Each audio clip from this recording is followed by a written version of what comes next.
Sir, we have reached the last leg of the process of the Union Budget 2022-23, and I thank you for giving me this opportunity to speak on the Finance Bill.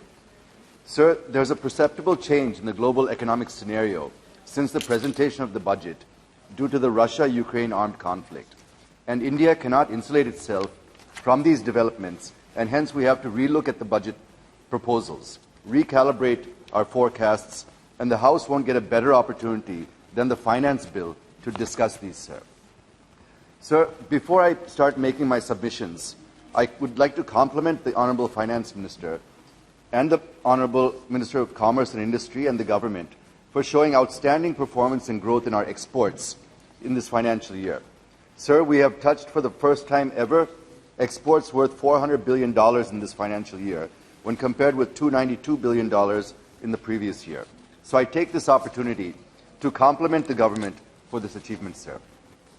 In view of the paucity of time, let me start with the issues related to my state, sir.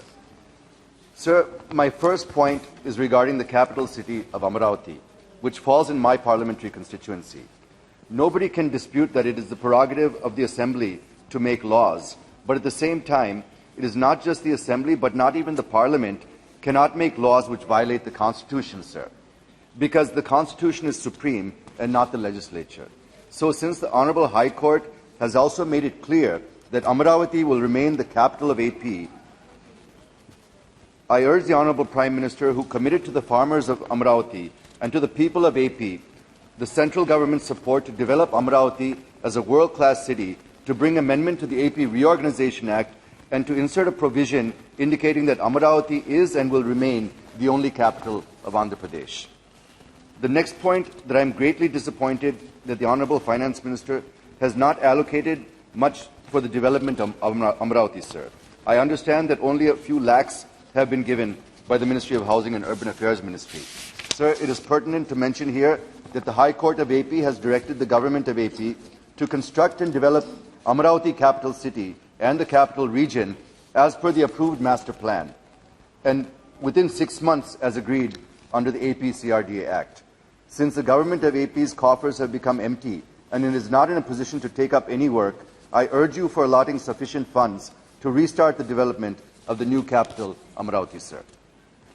Sir, the Finance Minister is aware of agitation going on at RINL, Vizag Steel Plant, since the announcement of privatization of this plant.